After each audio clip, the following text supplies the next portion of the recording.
Successful participation of the Super Eagles in the 2018 FIFA World Cup. In view of the federal government's football achievements, the Confederation of African Football recognized President Muhammadu Buhari with an award during the 2016 CAF Awards in Abuja, with the Minister of Youth and Sports Development, Solomon Dalung, receiving the award, which he later presented to the worthy recipient. In basketball, Nigeria's national women's team, the Tigresses, clinched their third Afro-Basket title by defeating 12-time winner Senegal 65-48 points in the final match on 27 August 2017 in Bamako, Mali, ending with a record of winning all their matches in the tournament. Cuts to the basket and puts it in. Evelyn Akanto.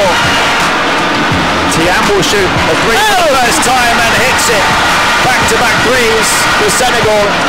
Mohamed trying to shake off her marker, able to peel away towards the baseline. Puts it in. Arches that back again. Akanto. Alonu cutting away from opposite number and laying it up and in. No doubt whatsoever that the best team won this competition, and they beat Senegal in the final by 17 points, 65-48.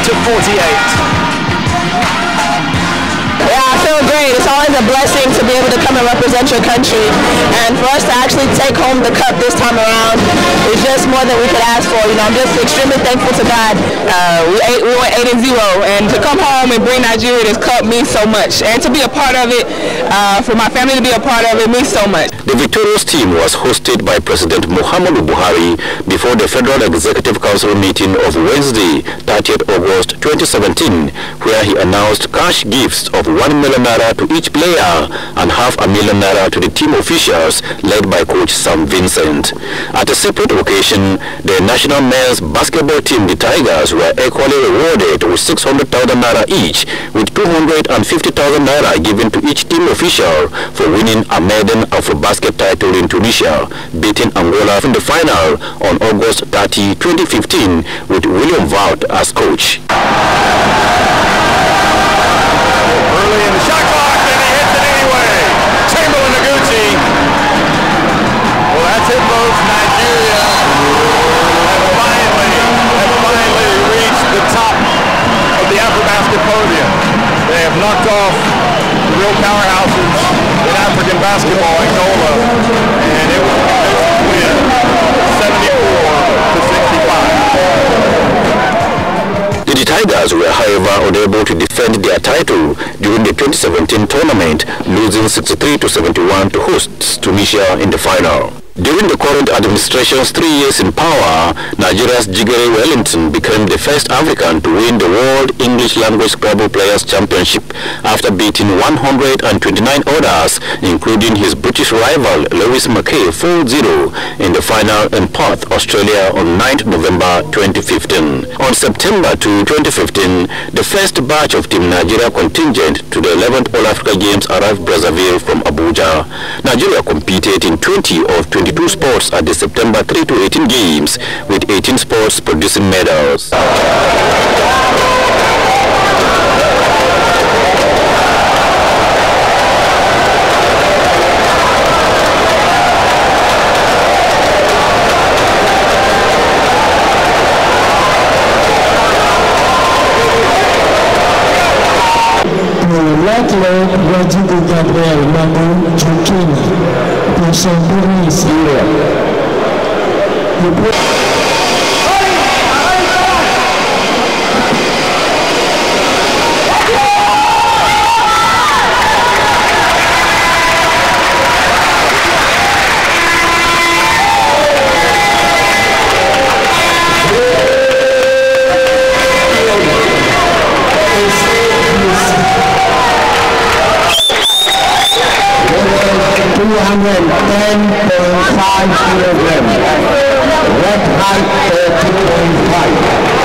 At the end, Nigeria placed second with a total of 147 medals, comprising 47 gold, 56 silver and 44 bronze medals, behind champions Egypt but ahead of South Africa. The 2015 record surpasses that of the 2011 All-Africa Games in Mozambique, where Nigeria placed third with 31 gold, 28 silver and 39 bronze medals, making a total of 98 medals at the championship won by South Africa. The economic recession witnessed in Nigeria in 2015 and 2016 negatively affected the country's sports, such that many of the 42 sports federations were unable to attend Olympic qualifying competitions. Despite this, Nigeria qualified for 11 events of the 31st Olympiad, which held from August 5 to 21, 2016 in Rio de Janeiro, Brazil. Nigeria presented 74 athletes who competed in 11 sports out of the 28 on offer.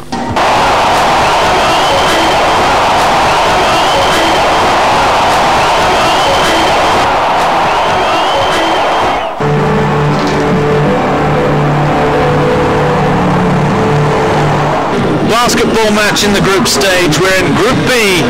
It's the 2015 Afro-Basket champions, the Tigers from Nigeria, and they're playing for their lives. Only a win will do against the 2012 Olympic quarter-finalists, Brazil, and host nation, of course, of these Olympic Games.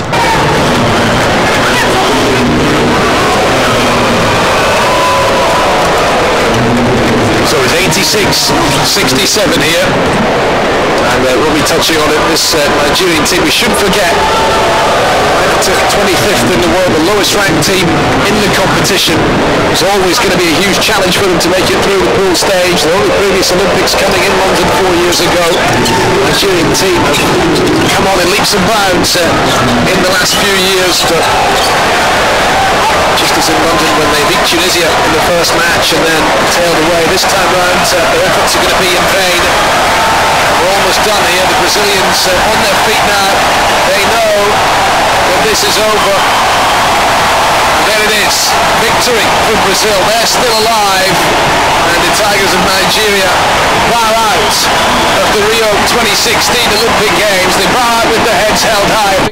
So we'll never know, had we had better preparations what it looked like, but you hope that one day, now that we've shown we can compete with the best in the world, that we can get close to the same level of support and resources they receive. Overall, I think we gained the respect of the world with the way that we played, which bodes well for the future of Nigerian basketball, but obviously we're all disappointed because we felt that we had a great opportunity to advance and we just didn't get it done. I think the lesson for us here is we now have to prepare very well to face them next time if given the opportunity. Against all odds, the national under-23 team, coached by Samson Siasia, won the 2015 Africa Under-23 Championship in Senegal after defeating Algeria 2-1 in the final to qualify to represent Africa at the 2016 Rio Olympics football event. Despite the organizational hiccups that plagued the team while preparing for the Olympics in the United States, leading to their late arrival in Brazil, they were able to beat Honduras 3-2 in the third-placed match to gift Nigeria her only medal of the Rio 2016 Olympics. And Nigeria are going to take the bronze medal. They're in command in Beijing. Nigeria got to be careful here. They're getting the jitters. Honduras back in this. Marcelo Pereira. But that is it. Nigeria do win an Olympic medal in the football.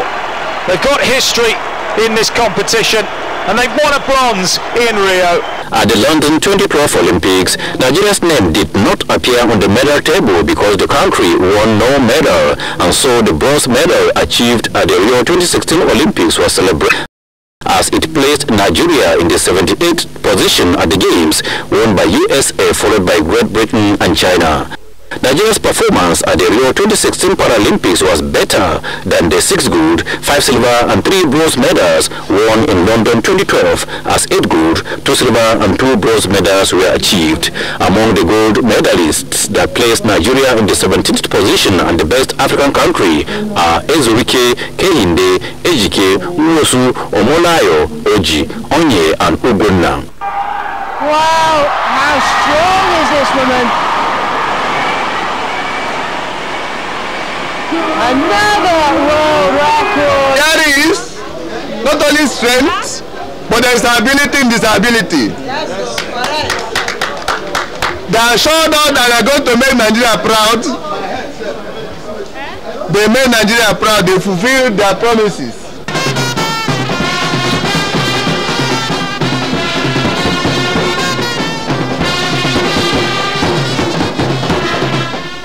Because the national anthem says that we should serve our country with our strength, and we all do it. We did it, and we did our best to make our country proud. And right now, as you can see, we are #1 in the world in terms of powerlifting. Gold Coast, Australia hosted the 21st Commonwealth Games from April 4 to 15, 2018, with Nigeria represented by 90 athletes that competed in 10 sports. The country's physically challenged athletes performed better than their able-bodied counterparts, with Esther Oyema setting a new world record by lifting 131 kilograms in the women's lightweight category of para-powerlifting. Judges say about that. Here it is. It's a world record for Oyema.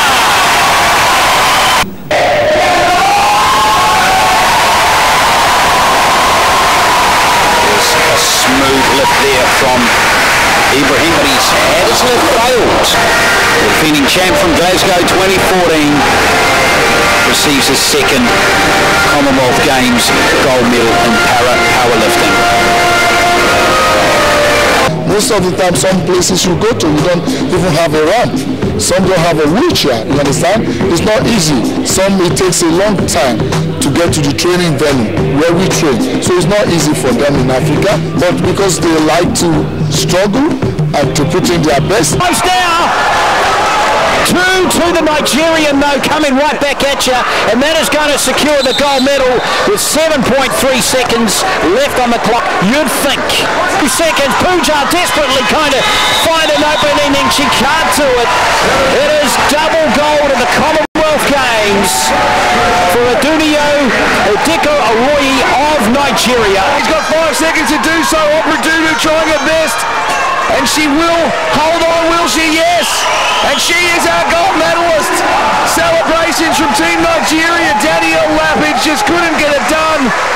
Obradudu with a 2-point takedown late on. With 13 seconds left on the clock, she's turned silver into gold, and Danielle Lapidge does not look too happy at the celebrations. Pushed around him. Williams had a little bit of a wobble in the blocks. A good start from Jenica on the far side. Williams now beginning to come into her running, but being challenged by Amazan. And Williams fades, and it's Amazan of Nigeria who takes it from Williams, and possibly Simmons of Jamaica for the bronze. 12.68. We knew that the Nigerian had the talent to challenge. Jenica made a great start. Williams then dominated the middle barriers, but when Amazan came through, not even the former world champion and favourite Williams had a response. Amazan delivers the biggest moment of her career. Hosts Australia emerged winners with a total of 198 medals, while Nigeria placed 9th with a total of 24 medals, comprising 9 gold, 9 silver and 6 bronze, compared to the 8th position achieved 4 years ago in Glasgow, Scotland, where Nigeria won 11 gold, 11 silver and 14 bronze, making a total of 36 medals. Nigeria's maiden participation at the 2018 Pyeongchang Winter Olympics in South Korea from 9 to 25 February was more of making history and opening the door for future medals than for podium finish. Simidele Adiabo became the first African to compete in the women's skeleton event of the Winter Olympics, where she placed 28th and last, while Sheun Adigun, Ngozi Owumere and Akwoma Omeoga, who competed in bobsleigh, lived to fight another day. It's a pretty all-important start time. There was some good noise there.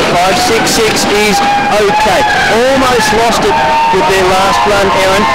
What can Sean Adigan do here? Can she hang on?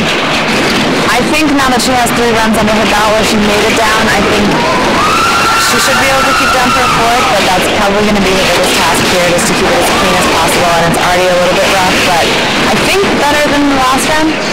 I think so, definitely. The machine looks slick, and look at that, really good. Only the slightest of taps, we'll call it, on the left-hand side there from Adigan. This is the first African country in bobsleigh. Bringing it home to the final time. The gun at 1:31.1. Will this be the fastest of the 4 runs? Not quite, but a really good performance. They'll celebrate that before they get out, that's for sure. Within the 3 years under review, the Federal Ministry of Youth and Sports Development democratized elections into all the 42 sports federations to allow the best emerge as sports administrators. For me to even sacrifice my power of appointing people on the board of federation is the highest sacrifice. 31, 32, 33, 34. We are going to announce the winner of the election now that we have counted the vote is our daddy Corbeni.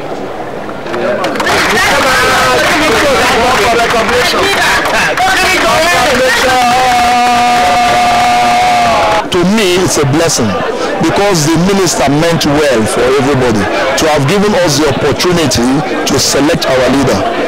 And if you can see, it has not been like that. They just sit before and they select. In sports politics, President of the Nigeria Football Federation, Amaju Pinnick, won election into the Confederation of African Football Executive Committee, paving way for more Nigerians in the administration of African football. Pinnick, who was appointed into the FIFA Organizing Committee, also contributed in ensuring the appointment of some Nigerians into FIFA bodies. Nigeria's Daniel Ugali, President of the Wrestling Federation, was elected as Vice President of the Commonwealth Wrestling Board in April 2018 on the Gold Coast, Australia. Nigeria is equally bidding for the hosting rights of the 2022 Youth Olympics, a move that can only be feasible with a sports-friendly government. We must have to be releasing money to add contingents on time for training, for facilities. We need to be serious about it. Sports, even though we've not seen drastic development, but the enabling environment is being created for everybody to. In view of the central role of sports in Nigeria and the world at large, sports experts and fans salute the Buhari administration for its support so far.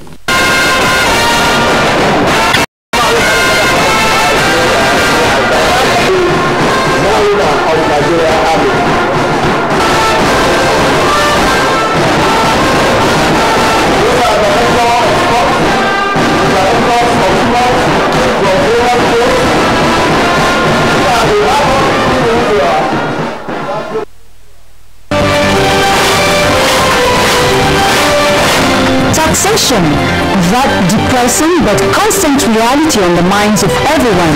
A particular sport turned out to be a breeding ground for mosquitoes.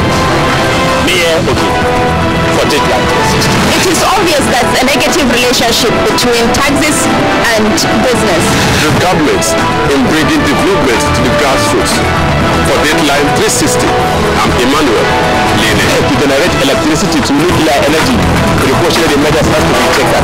I am Muhammad Nasser reporting for Deadline 360. Laws and regulations guiding revenue generation in Nigeria. If the rent gets down to the landlords and business operators, it will eventually make them increase their service charge. It's good to have you join us this week. I'm Colby.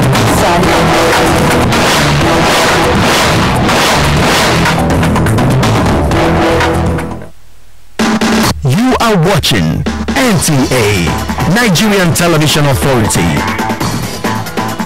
For more information and news updates, visit our website at www.nta.ng, or you can follow us on Twitter at NTA News Now, or you can like us on Facebook at NTA Network News. Stay connected on our YouTube channel at www.youtube.com/NTA News Online. Watch our live stream at www.nta.ng/live. NTA, you can't beat the rich.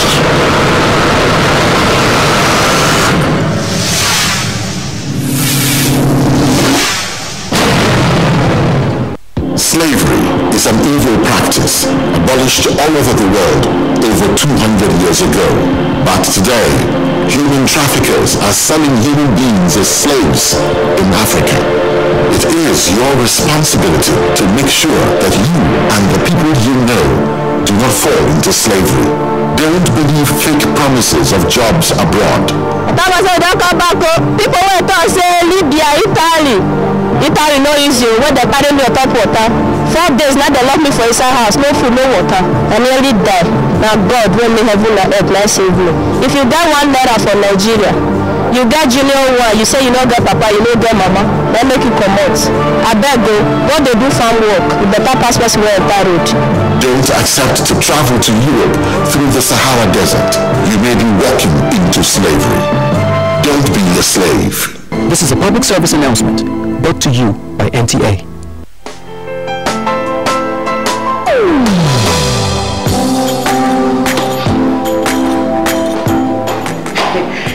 Chief, good morning, sir.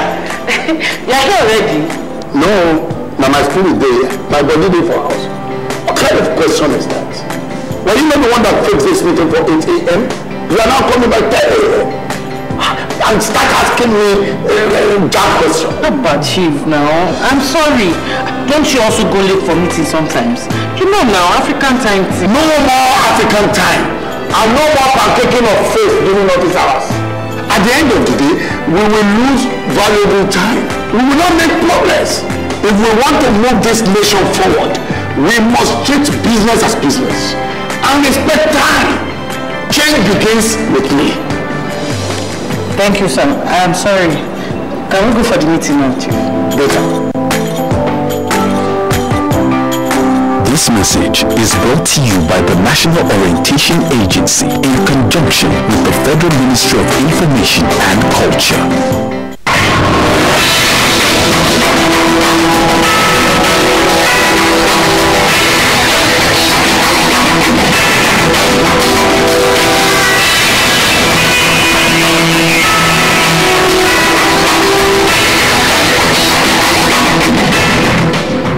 Imagine a station where you access information.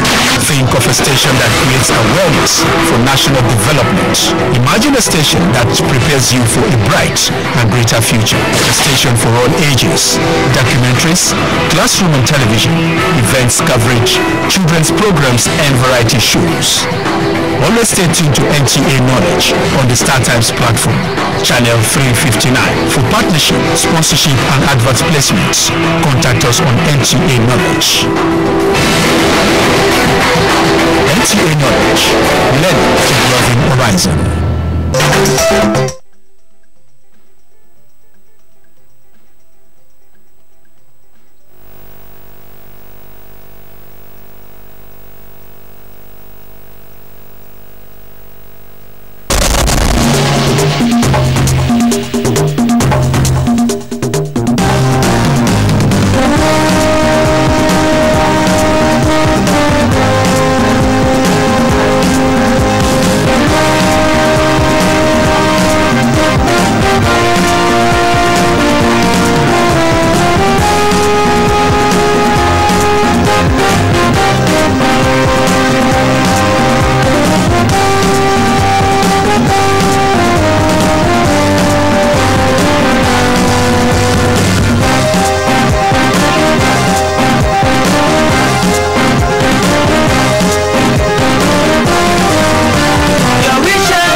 NTA2Lagos Network Center.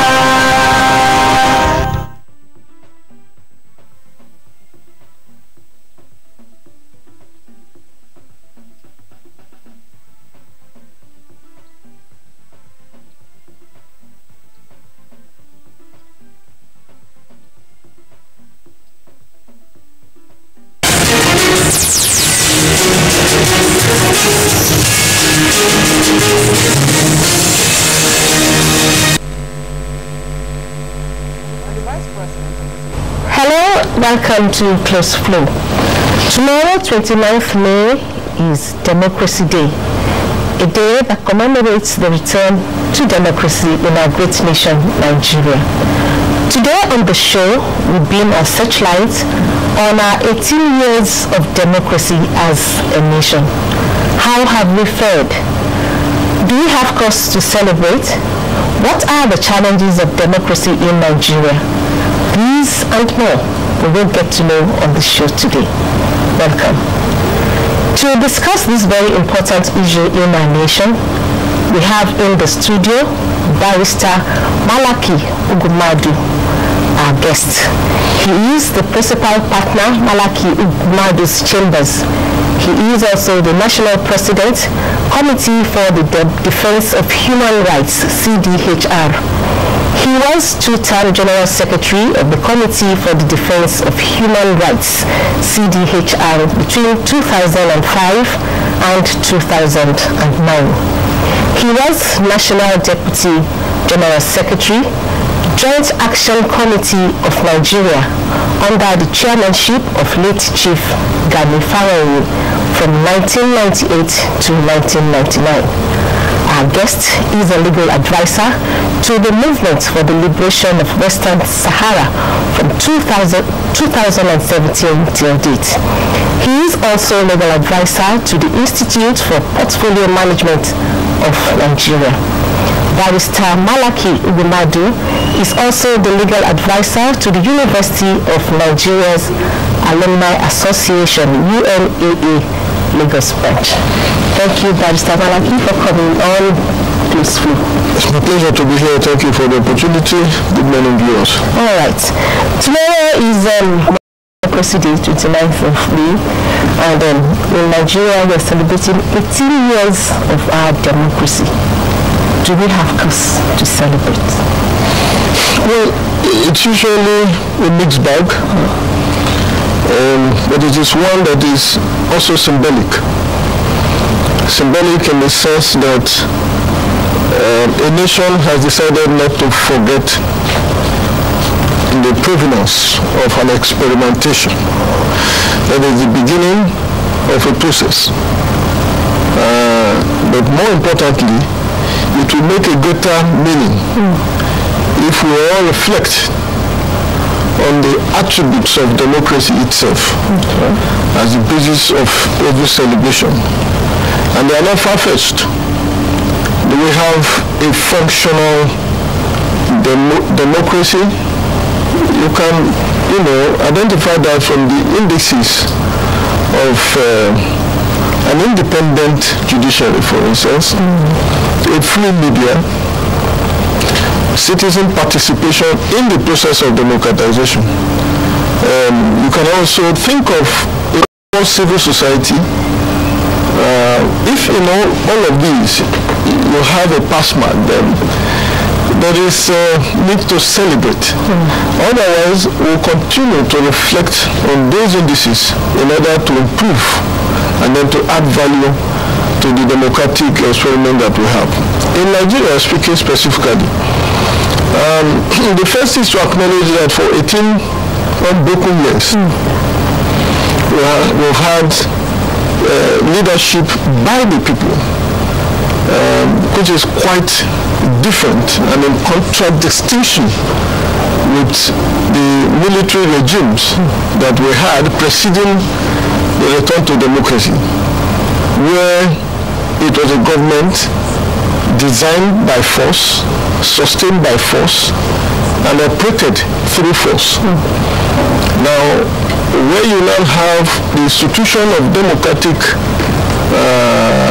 practices, even if they are not in full perfection, you therefore will believe that we're on the path. Are we there yet? Certainly not. Are there prospects that we can get there if we keep at it and work diligently with sufficient level of vigilance, which is the eternal price we must continually pay for the freedom we've got. By and large, I believe it is more symbolic than it is a matter for celebration. This is a personal view because there are quite a number of challenges, some of which are avoidable, many of which are surmountable. And I think that save and until we're able to get our acts around these issues and resolve them in favor of the people in whom the sovereignty of this country lies, only then can we be talking of celebrating and not just reflecting on the day. Okay. Now, in the course of our discussion, a short while ago, we talked about fundamental human rights. The exercise of fundamental human rights has been one of the components of democracy. Do you think, or would you say this has been entrenched in our democracy? Well, to speak about it as being entrenched will sound very ambitious. But to speak to it as an issue that has assumed a life of its own will be more realistic. I say this because it was one aspect of our life that was clearly missing. There's no doubting the fact that when the environment, the enabling environment is not created by those who superintend the political sphere, it makes it more difficult for them to be able to apply themselves. But you see, the progress that a nation makes starts with the state of mind of the citizens, and a larger percentage of the citizens in this country is populated by the youth.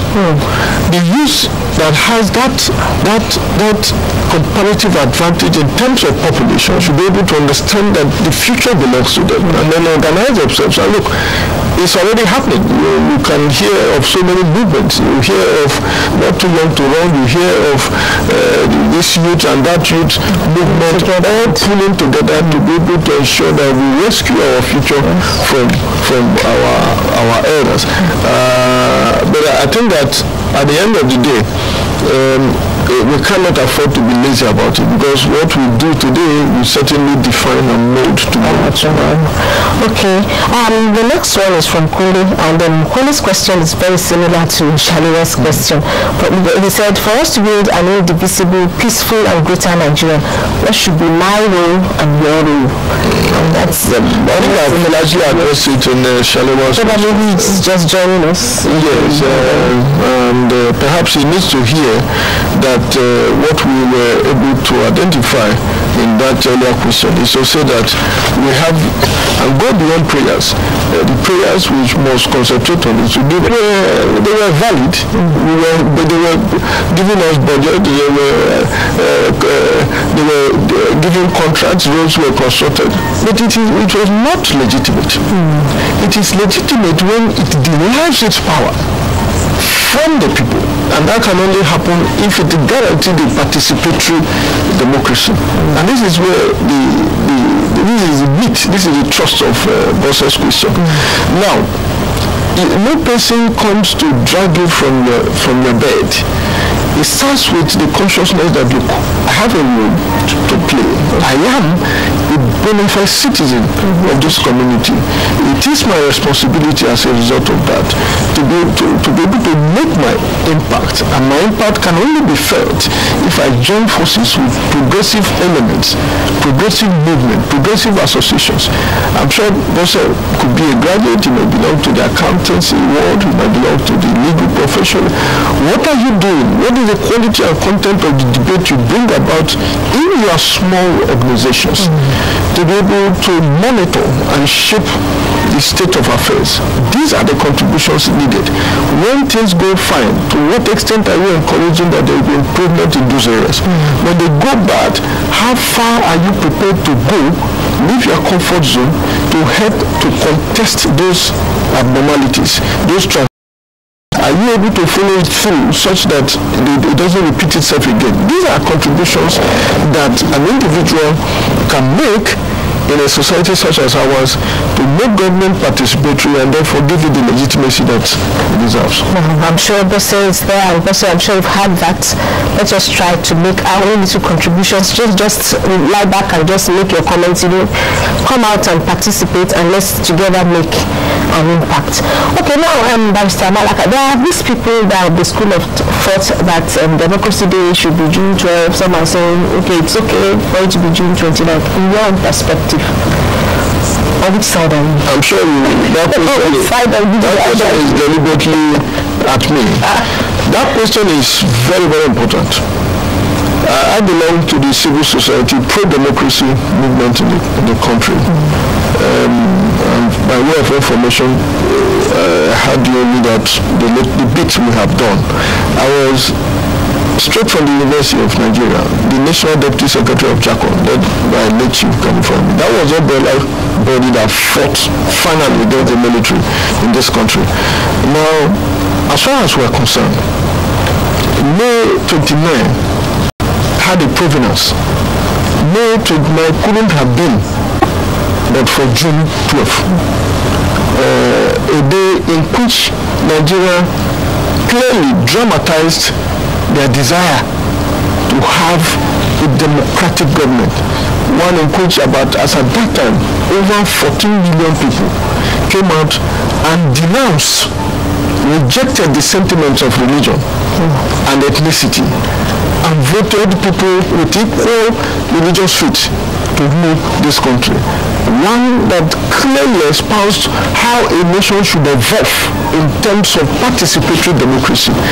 It was unmistakably June 12th that we see as the Democracy Day.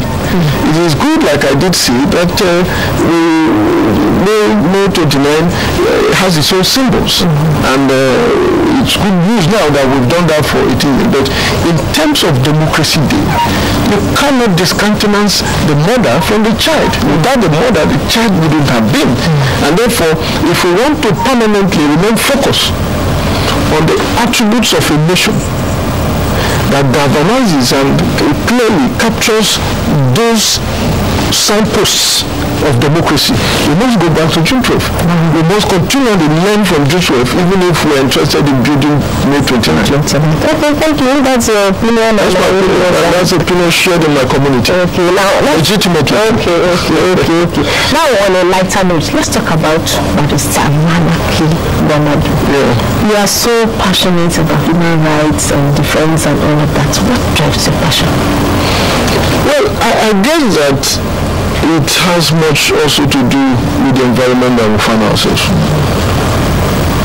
I went to the university during Miracle Rule.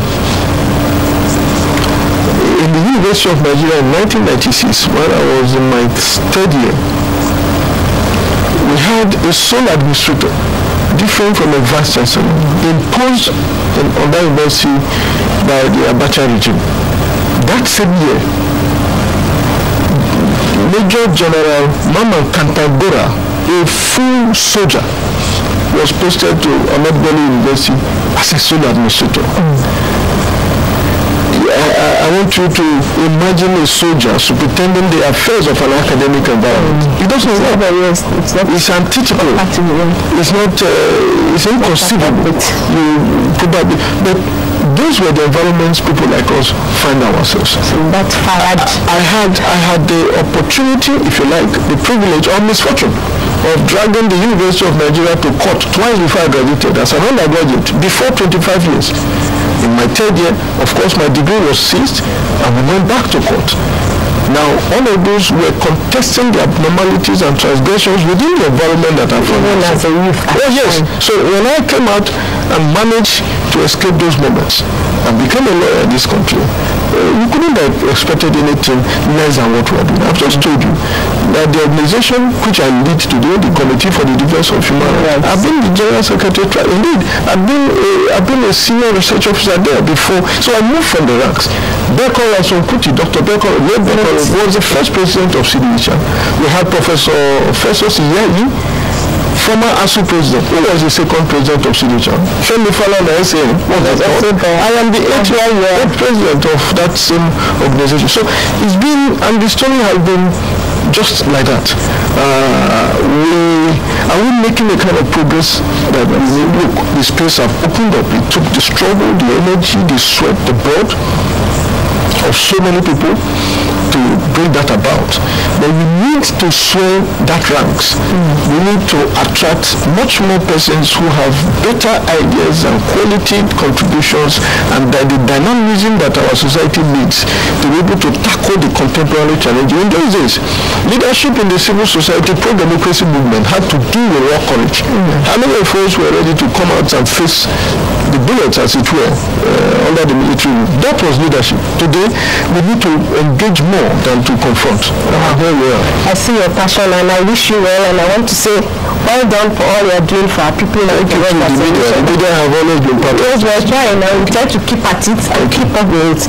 Thank you very much. A happy Democracy Day to you. Pleasure again. Thank you for the opportunity. Okay, thank you, our viewers, and that is where we conclude Close Play today. Thank you very much for being a part of the show. Until we come your way again, happy Democracy Day to all of us, and let's be kind to one another. Bye-bye now. Address threats. Arise, O ye compactors, Nigeria call away, to serve our fatherland, to love, strength and faith. The labor of our heroes past shall never be in vain. Serve with heart and mind, one nation bound in freedom, peace and unity. Arise, Nigeria, arise. Arise, Nigeria, arise. Arise, Nigeria, arise. Arise, Nigeria, arise. One nation, same name, one country, Nigeria. Let's unite and work to make Nigeria. Because take for example, when one of those sponsored by the U.S. Embassy from University of Southern California came, an award-winning Oscar award-winning producer, he said we were very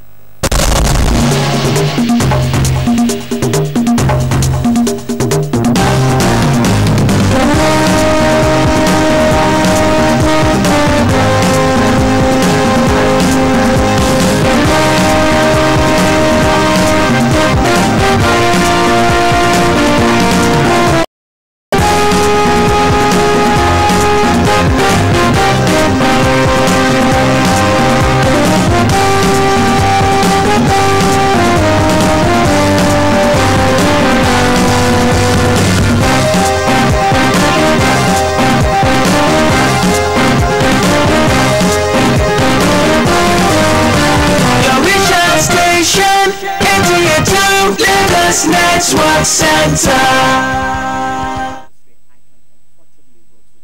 Film Institute, and I'll get the same training as I would get in Hollywood or in New York School.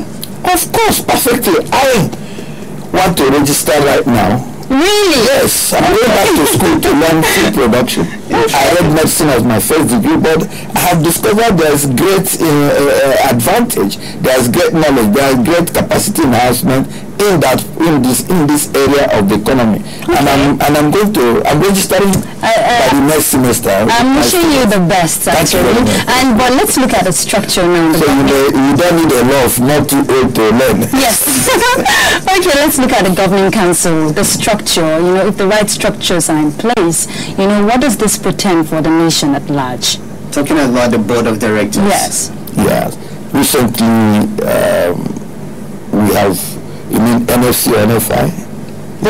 Both. Okay. Yes. Luckily, we were recently given a new board of directors, which is quite rich in terms of capacity and knowledge base of the directors, that they are going to bring a new lease of life to our ability to deliver on our mandate. Because if you check the CV of those who were appointed by Mr. President to be in the board of directors, you realize that the sky is the limit. You know, we have representatives from the NTA, we have from education, and that's you there. I was not there. That's okay. That one. I was not in that particular picture when the board arrived. It was during the other meeting and the matriculation that I was there. So you find out that, and the enthusiasm that have come is definitely going to help us as a body to realize the need the government expects of us. You just that in rebuilding the Nigerian economy, we contributed, yes, and even at the third presidential business forum meeting in the Villa last year, I think a year ago around June, you know, it was highly stressed that there is need for the film industry to up their ante and move from just about 1.5% GDP to maybe 5% contribution. Okay. Now, on a final note, we're about to let you go. What would you say to Nigeria? What is the Nigerian Film Corporation and the National Film Institute, going to project? If we're talking nation building for Nigeria, if the right structures are in place, what are your final thoughts? What would this add to our nation?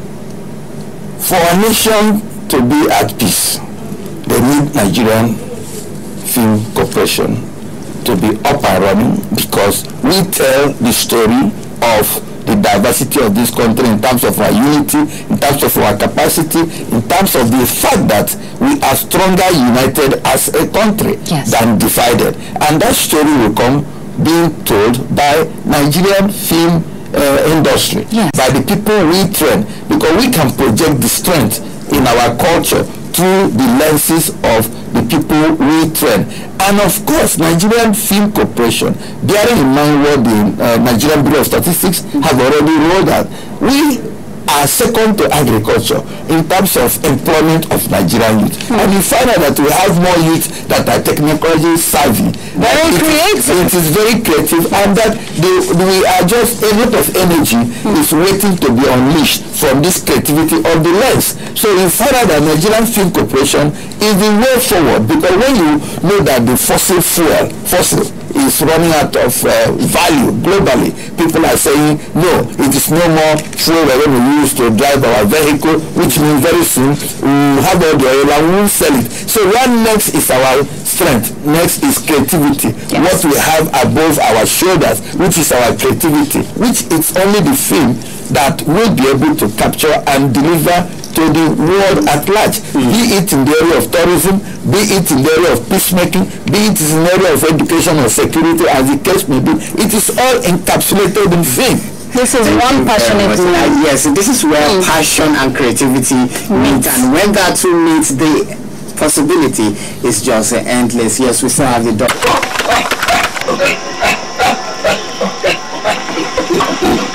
That's what we'll do.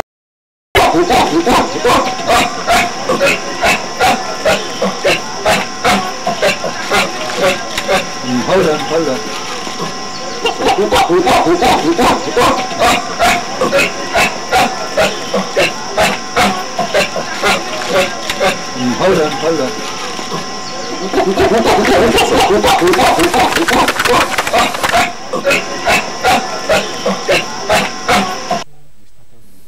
Thank you for staying with us. And what can we do as we prepare for the 2018 World Cup? Of course, Godwin Enahina, is here with his package, and trust me, this one is really, really interesting. I'm hoping and praying that what you see is what we're going to see.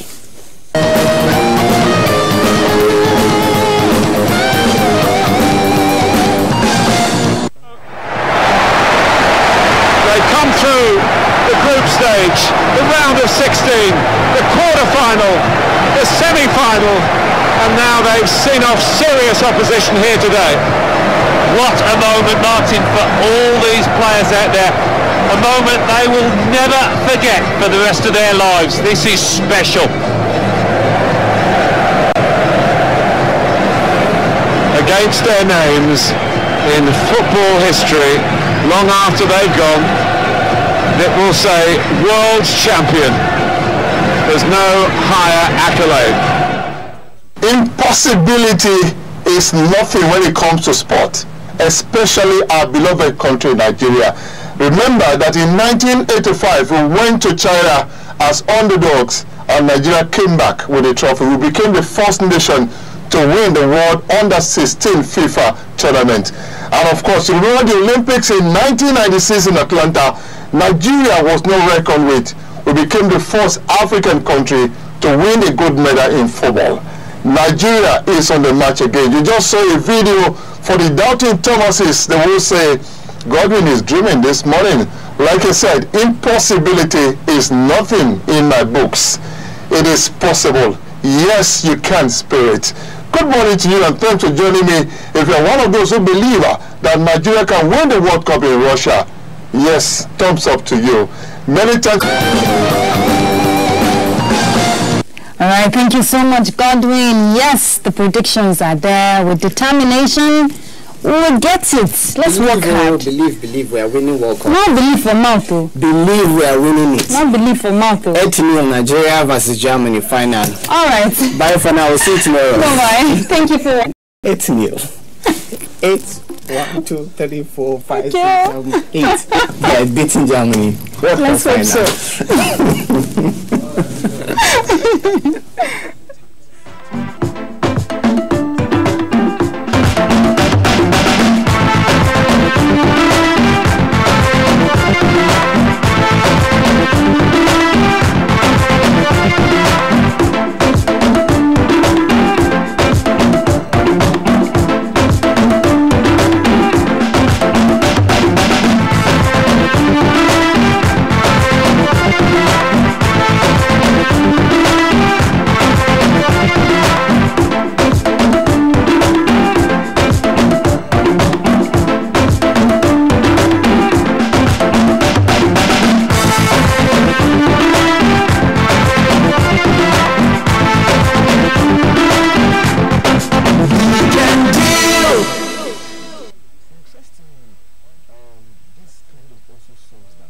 Slavery is an evil practice abolished all over the world over 200 years ago. But today, human traffickers are selling human beings as slaves in Africa. It is your responsibility to make sure that you and the people you know do not fall into slavery. Don't believe fake promises of jobs abroad. People were told say Libya, Italy no easy when they carry me on top water. 4 days now they lock me for inside house, no food, no water. I nearly die. Now God will me heaven and earth, now save me. If you get $1 from Nigeria, you get junior one, you say you don't get papa, you don't get mama, then make you come out. I beg go they do farm work, you better pass me on that road. Don't accept to travel to Europe through the Sahara Desert. You may be walking into slavery. Don't be a slave. This is a public service announcement brought to you by NTA.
Fascinating Nigeria.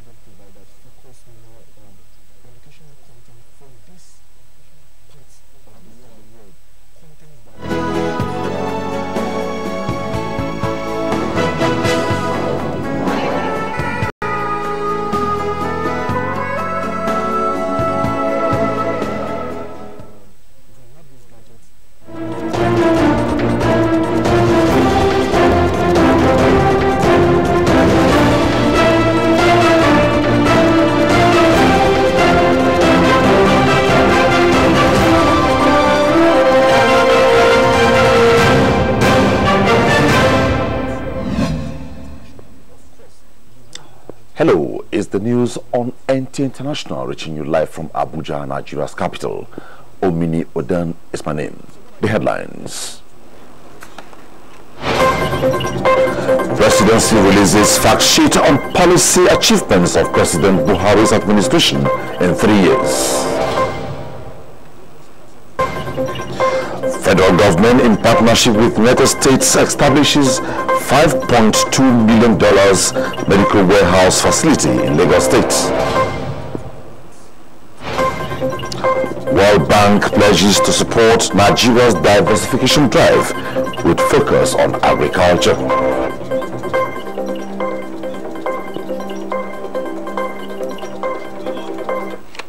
The news in detail.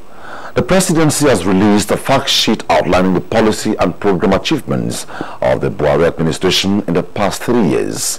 In a statement by Senior Special Assistant to the President on Media and Publicity, Garba Shehu, says the 41-page document highlights successes in the economy, security, and the fight against corruption, the 3-point priorities of President Buhari's change agenda. The document is organized into sections including resetting the economy, restoring growth, growing what we eat, making business work, doing more with less, investing in people, new vision for the Niger Delta region, plugging leakages, and justice reforms.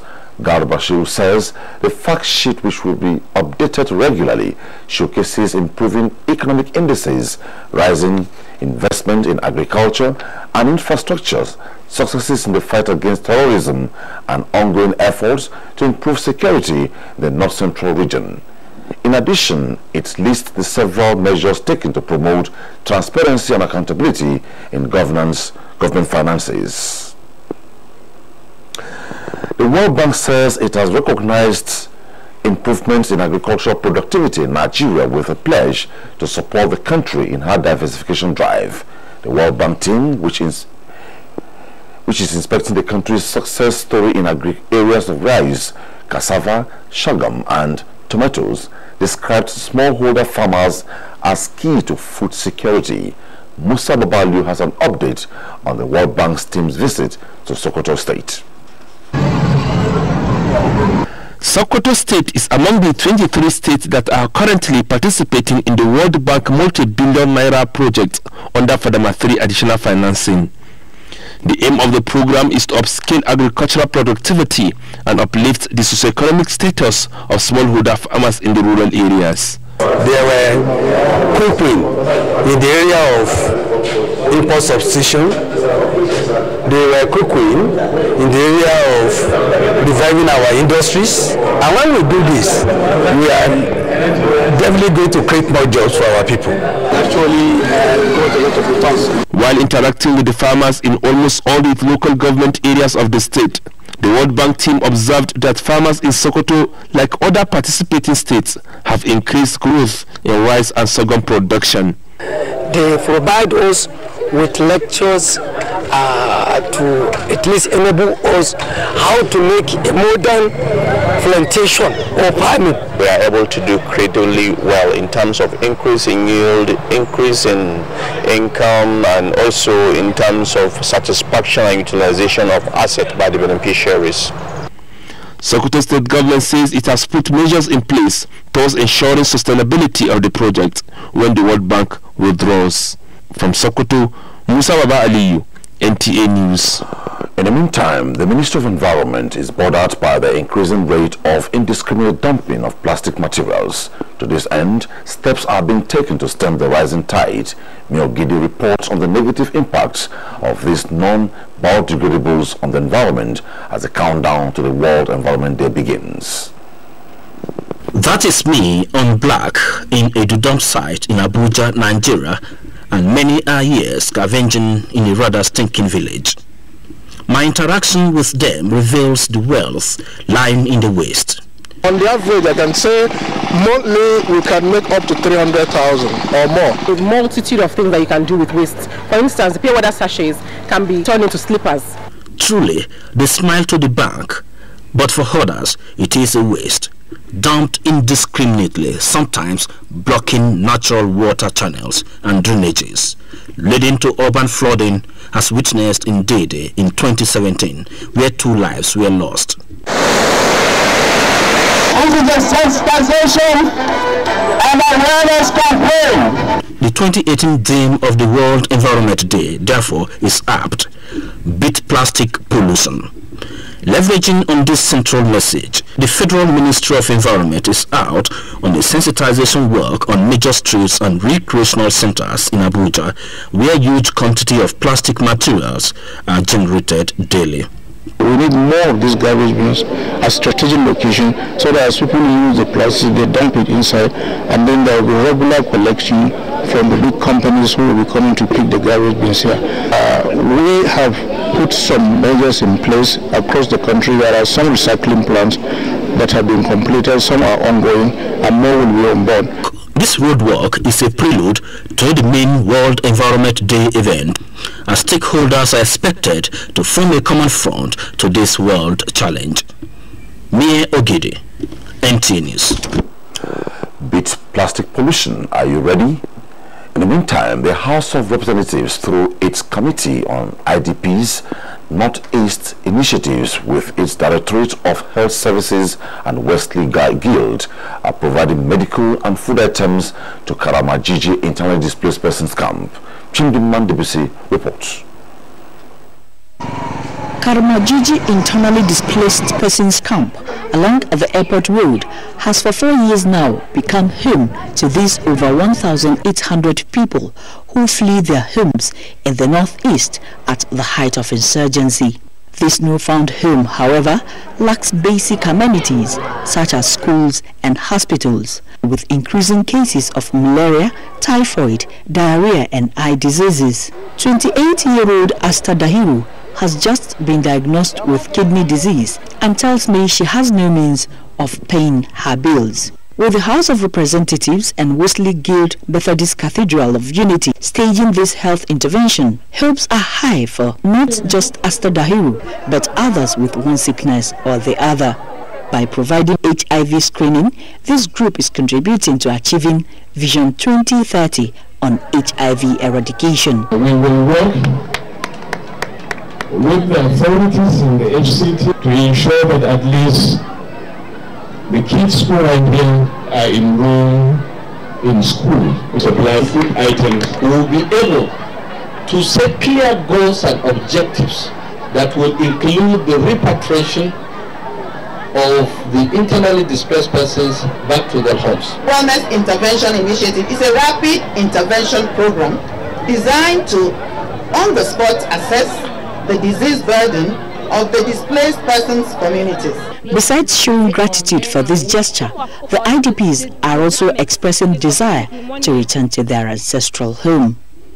In Abuja, Chimdima Ndubisi, NTA News.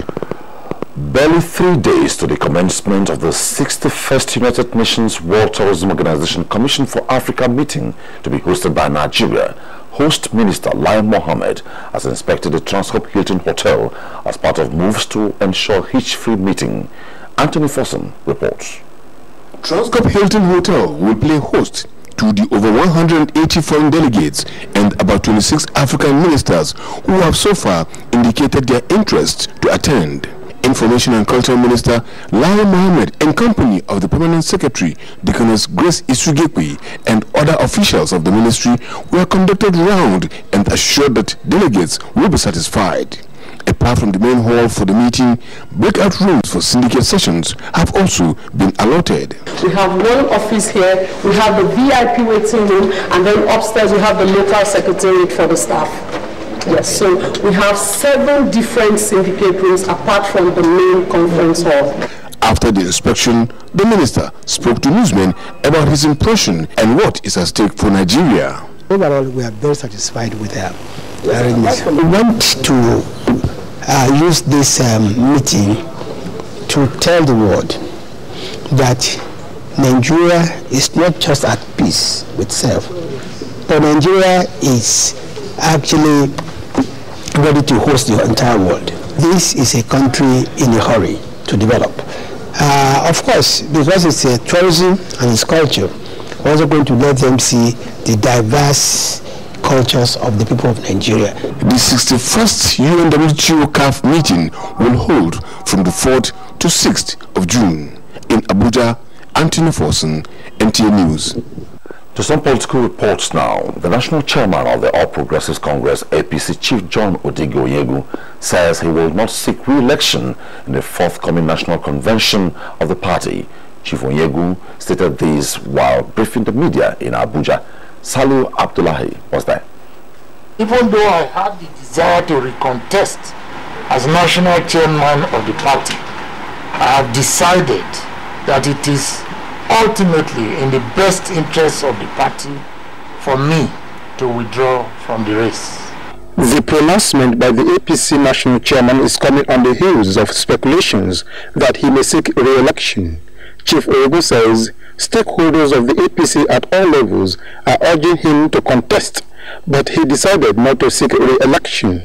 He added that the aborted February 27th National Executive Committee decision on tenure elongation and the subsequent decision to hold congresses and convention show the strength of the party as one with strong democratic ideals. I have taken this decision without prejudice to my commitment to the party in helping to solve some of the subsisting and emerging difficult issues, and my ability to continue to provide necessary leadership. He urged APC members to mobilize support to ensure success of the party in 2019 general elections. In Abuja, Salihu Abdullahi, NTA News. In another development, the secretary of the 2018 APC National Convention Committee, Senator Benjamin Uwajumogu, has resigned but will continue to serve as a member of the committee.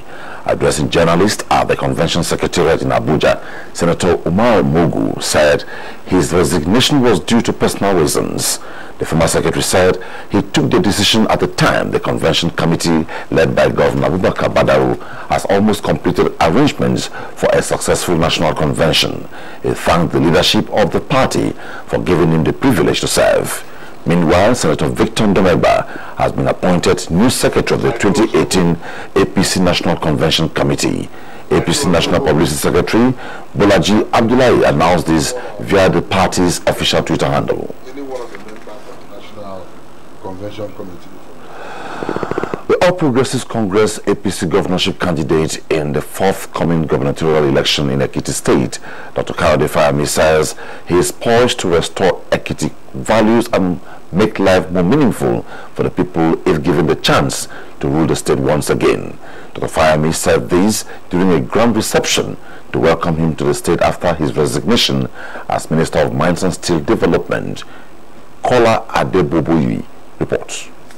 Party faithful and supporters from Ekiti and Ondo states, including Governor Rotimi Akeredolu of Ondo State, converged on the Federal Airport Akure to give the APC candidate in the July gubernatorial election, Dr. Kayode Fayemi, a rousing welcome after serving successfully as Minister of the Federal Republic of Nigeria.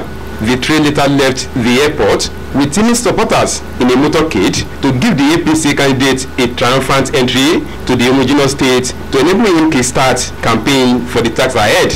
Dr. Kayode Fayemi, who was amazed with the honor doing him, told people that his coming back to contest the gubernatorial election was born out of the need to reclaim Ekiti from unpalatable state and restore the values of the land. It's an effusive show of love, of commitment to our party, of passion for excellence, of determination to remove those who have brought our state to a state of coma. From there, Dr. Fayemi was led to Ado-Ekiti, the state capital, where he was received by a large crowd of supporters and party loyalists and assured the people of better days ahead.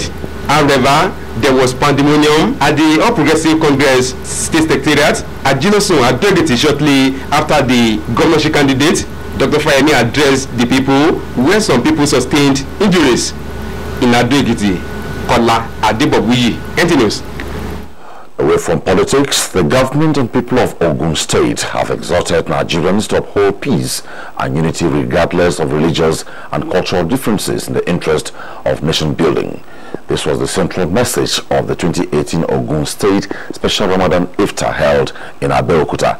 With the theme, Peaceful Coexistence for Good Governance, speakers including Suleiman Yusuf Lasun, the Deputy Speaker, House of Representatives, said the message is apt as the nation prepares for the 2019 general elections.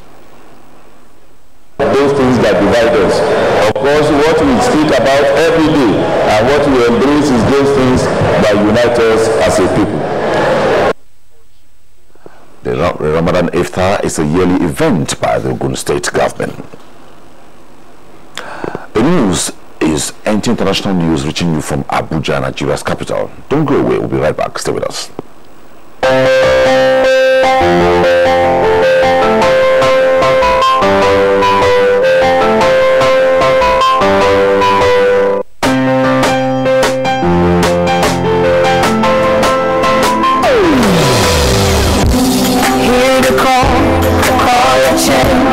Stand up, Nigeria.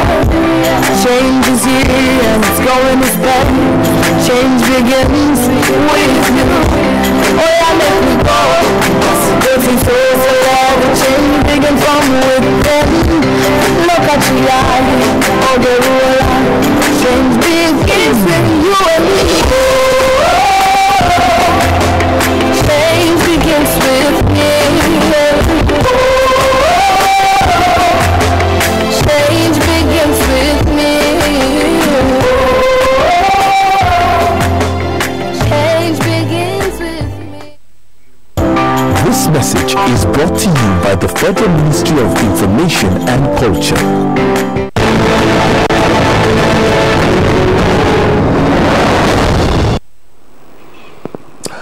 This time in history of Nigeria can be described as the best moment as social and economic sectors witnessed more provision of critical infrastructure placed in a better perspective to promote manufacturing and generation of employment.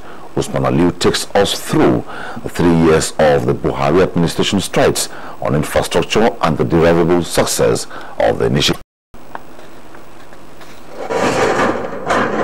Akan Matthew works at Ikot into an instant federal housing construction site in Akwa Ibom State. The job enables him to cater for his family. Like I use the money and feed my children and send my children to school. Housing deficit has been a major challenge that successive administrations tried but failed to address. Now the Buhari administration has come with an action plan to construct houses across 36 states and the FCT, a project that has provided jobs for more than 40,000 people. The cement mixer, by bringing that cement mixer to this site, he earns 15,000 naira every day. Materials for the building are all locally sourced, so also the contractors. Before now, some of us are contractors. We hardly get these jobs. Roads for development is another priority which the government's economic recovery growth plan believes will enhance businesses. Failed roads and projects abandoned for decades across the country are being completed. A respite that the government initiated through Sovereign Wealth Fund called the Skook. Power problems in the country are not only identified, but solutions are also being proffered to the prolonged power challenge with interventions by both public and private sectors. Huge investments as well as harnessing alternative sources borne by the good policies such as grid regulation give brighter hope for the future of the nation's electricity. The government has actually shown its commitment and is keeping to its words by following what is said with actions. In the history of most developed nations, economic growth responds to industrialization, and that seems to be the target of the Buhari administration through infrastructure development. In Abuja, Usman Aliu, NTA News. And in Edo State, federal government intervention on road infrastructure has continued to have a huge impact on the socio-economic life of the people. Ogochukwu Kaona is ready with details. The federal government in 2012 awarded the Section 2 of the Benin-Okene-Abuja Highway from Obajama Junction to Ewu Hill. Work slowed down for a while but was reinforced last year by the President Muhammadu Buhari's administration, which gave out the Sukuk bond loan to the contractors to speed up work. This move has led to the completion of 13 kilometers of the Sukuk-funded section from Auchi through Jetu, Elele, Iyamu, Ubedo, Irolo to Iloke, with first asphalts and curbs already laid. I so much appreciate the Buhari administration. The way they go now, if you do the road is very fine. They get some part where they do, where they get some places where they never touch at all. And the government, they are trying. When completed, the various adjoining communities will be imparted through a boost to the economic activities and reduction in accident rates. The middle that is linking the north and the south together. Similarly, the slope axis of the Benin-Auchi Highway, notorious for accidents, is receiving attention also under the Sukuk Federal Road Intervention Initiative. The old hilly lane has been leveled to pave way for a new dual carriageway. In the same vein, the 80 kilometers Uromi-Agbo Road is progressing steadily with realization work advancing from Eldonu axis to Uromi down to Agbo in Delta State.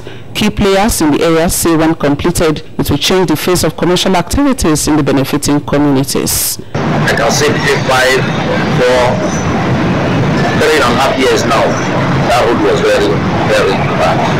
Being a commercial place, those who are traders, so that gives them easy access to the large market in Onitsha. Like the stress they used to go through passing through Asaba. Other areas of intervention include the Northern Ishan water projects recently handed over to the Edo State government by the federal government. In Benin, Ogochkuka Ona, NTA News. And from the northern flank of the country comprising Kaduna, Jigawa and Kano states are having a fair share of the massive infrastructural development being provided by the present administration. Hamani Jabani has the insight. On the road construction in Kaduna State, there are 12 major ongoing projects across the state covering over 1,500 kilometers with a total cost of over 250 billion naira. Some of the contractors have done well, some we are just encouraging them to do better. The provision of road is one of the basic social responsibility of government, and it is one that enhances the economic development of any society. Under the National Housing Program, 18 housing units comprising 24 blocks of 2 bedrooms, 16 blocks of 3 bedrooms, and 2 blocks of 1 bedroom semi-detached are under construction in Kaduna. It is going to address the housing deficit in the country. And with the fast-growing population of the state, the federal government through the Transport of Nigeria has installed 150 MVA transformers in Mando Station, 260 MVA transformers at Power Station, line expansion and new transformer inaugurated recently in Zaria, in addition to 5 more power stations to be constructed across the state. From Kano, Mohammed Rabi Ali reports that the 74.1 kilometer Kano-Katsina road realization has since commenced under Sukuk funding. Kano Maiduguri is ongoing with appreciable percentage despite the slow pace of project. The road is in progress actually. The federal government has gone to an extent to source for additional funding. Another critical infrastructure that is receiving federal government intervention is mass housing. These are semi-detached completed at Boromisau, while some are under construction. It's a populous program. From Jigawa, Habib Hussein reports that federal projects being executed across the 3 senatorial zones of the state are either at completion stage or significant level of execution. Notable among them is the dualization of Kano-Maiduguri Road, which cut across 3 local government areas of the state, connecting Bauchi, Yobe and Borno states. This is in addition to Hadeja Nguru and Kano Hunkuri to do a dualization project. It's going to open up more lands for development. The state is also benefiting from the National Housing Project, with 74 housing projects at 97% complete.